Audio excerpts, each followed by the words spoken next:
तो शायद हमारा ये सब जल्दी हल हो सकता है। Thank you sir. Thank you. Next speaker Shri Hridayesh Pandey ji. धन्यवाद अधिष्ठाता महोदय, आपने मुझे यहाँ बोलने का अवसर दिया, मैं इसके लिए आपका आभारी हूँ।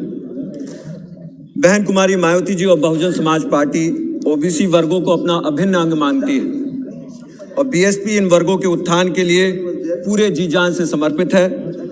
इसी सोच के तहत संविधान के 127वें संशोधन बिल, जो राज्य सरकारों द्वारा ओबीसी के पहचान करने और इनकी सूची बनाने के अधिकार देती है, इस बिल का पुरजोर समर्थन बहुजन समाज पार्टी करती है। किंतु मान्यवर अधिष्ठाता महोदय, यहाँ आज इस विषय पर चर्चा होते हुए हमें आरक्षण के महत्व पर और उसके उद्देश्यों पर भी चर्चा करना अत्यंत ही जरूरी हो जाता है।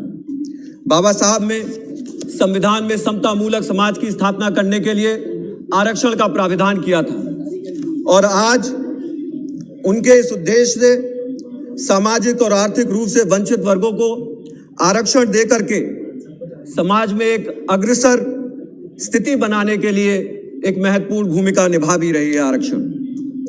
मैं आपसे ये भी कहना चाहूंगा कि आज आरक्षण ने पिछड़े वर्गों और SC ST के लोगों को, लाखों लोगों को हजारों वर्षों से जो जातिगत और जात के दबाव में रख करके जंजीरों में जकड़ा हुआ था, आज कहीं ना कहीं आरक्षण उन जंजीरों को तोड़ने में और एक समतामूलक समाज की स्थापना करने में बहुत मदद करता है और कारगर भी रहता है।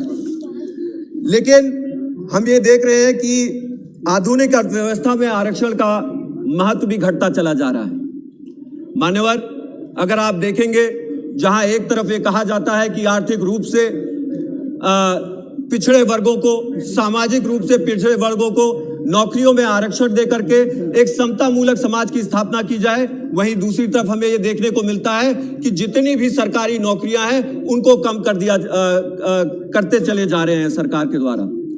उत्तर प्रदेश में ही अगर आप देखेंगे तो हर जगह जहां पे भी आरक्षण, चाहे वो मेडिकल कॉलेजेस में टीचरों के पद पर हो, प्रोफेसरों के पद पर हो, वहां पे आरक्षण खास तौर से ओबीसी वर्ग के आरक्षणों को पूरी तरह से लुप्त कर दिया गया है। उनको इस सरकार ने खाने का काम किया है और दूसरी तरफ ढिंडोरा पीटते हैं कि ये ओबीसी वर्गों के साथ पूरी मजबूती से लगे हुए हैं। आपके माध्यम से मैं सदन को बताना चाहूंगा कि एक तरफ आप देखेंगे, चाहे वार्ड बॉय, नर्सेस, जो कि अभी कोरोना काल में जिन्होंने ज्यादा से ज्यादा काम किया और जान जोखिम में डालने का काम किया, उनकी भी नौकरियां सरकारी नौकरियों से हटा करके सीधे सीधे संविदा पे देने का काम किया गया है, जो कि निजीकरण के तहत होता है। इसमें कौन सा ओबीसी आरक्षण लागू होगा, मैं आपके माध्यम से सरकार से पूछना चाहता हूं। 97% नौकरियां प्राइवेट सेक्टर में हैं, 3% नौकरियां सरकार के पास हैं।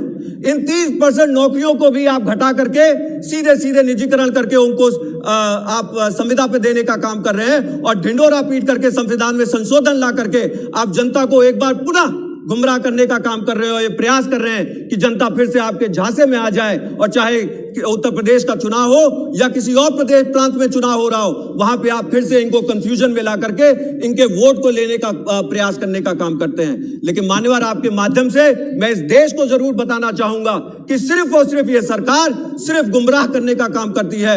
ये किसी भी वर्ग के साथ और किसी भी समाज में समतामूलक समाज की स्थापना करने के पक्षधर ये बिल्कुल भी नहीं है। ये अगर चाहते हैं तो सिर्फ और सिर्फ विभाजन की राजनीति करना चाहते हैं मान्यवर, और ये अत्यंत ही दुखदायक है और बहुत ही चिंताजनक है। मैं यहाँ पे ये भी कहना चाहूंगा कि एक तरफ ये कहते हैं कि इन्होंने आर्थिक रूप से पिछड़े सवर्ण समाज के लोगों को भी आरक्षण देने का काम किया है। मैं पूछना चाहता हूं कि आप एक तरफ ये ढिंडोरा तो जरूर पीट देते हैं, लेकिन आरक्षण को लेकर के जहां पे नौकरियां कम हो रही हैं, वहां पे जिन लोगों को नौकरियां मिलनी चाहिए, जब वहां पे नौकरियां कम होती चली जाएंगी तो इन लोगों को आरक्षण कहां से मिलेगा। सिर्फ ये एक दिखावा होता है, एक छलावा होता है, ताकि कहीं ना कहीं लोगों के सामने एक झुंझुना बजा करके उनका वोट लेने का काम किया जाए। मैं यहाँ पे ये भी कहना चाहूंगा कि इसी के साथ साथ बैठे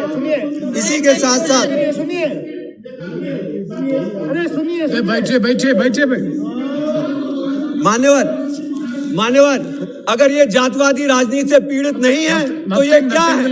आज इनको सबसे ज्यादा दुख इस विषय पर हो रहा है कि यहाँ पे बहुजन समाज पार्टी अपना पक्ष रख रही है।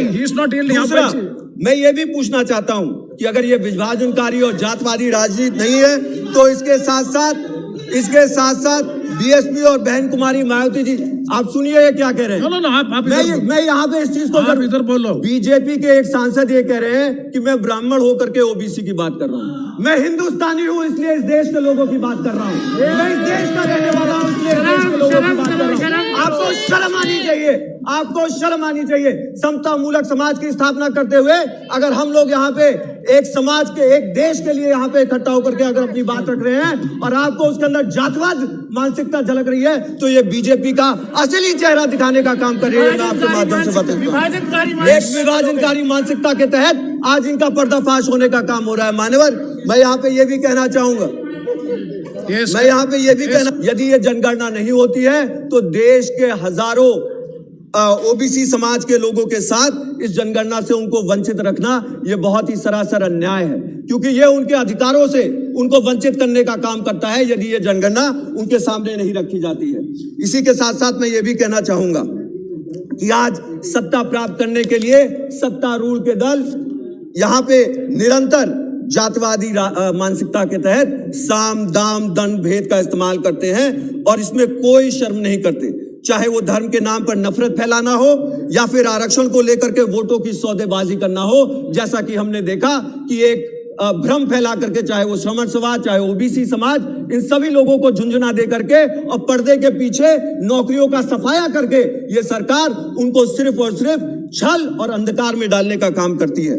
मैं अंत में यही कहना चाहूंगा मान्यवर कि यहाँ पे ये भी याद करना चाहिए और खास तौर से ओबीसी समाज के लोगों को कि मान्यवर काशीराम साहब जी ने इसी दिल्ली राजधानी के अंदर जंतर मंतर में सन 1990 के दशक में जब ये वीपी सिंह की सरकार थी और मंडल कमीशन की रिपोर्ट लागू करने के लिए धरना देने का काम किया था और उसी के साथ साथ Yes, please. और उसी के साथ साथ मंडल कमीशन की रिपोर्ट लागू करने के लिए मान्यवर काशीराम साहब जी ने उस समय धरना देने का काम किया था और वीपी सिंह की सरकार को ये हिदायत दी थी कि यदि उनको अपनी सरकार बचानी है तो उन्हें मंडल कमीशन की रिपोर्ट लागू करनी होगी और जिसके फलस्वरूप आज उनको आरक्षण मिलने का काम हो रहा है। यह बहुजन समाज पार्टी की प्रतिबद्धता है कि एक समता मूलक समाज की स्थापना हो और इसके लिए पूरी ताकत से बहुजन समाज पार्टी निरंतर लगती रहेगी। और उसी के साथ साथ मैं अंत में यही कहना चाहूंगा कि आपके माध्यम से कहना जरूरी है मान्यवर कि जातवाद के अंधकार से उभरने के लिए, सीट से बोलो, जातवाद के अंधकार से उभरने के लिए कि इस देश में एक समता मूलक की स्थापना करने के लिए हम लोगों को ये बहुत जरूरी है कि हम समान अवसर हर वर्गों को देने का काम करें।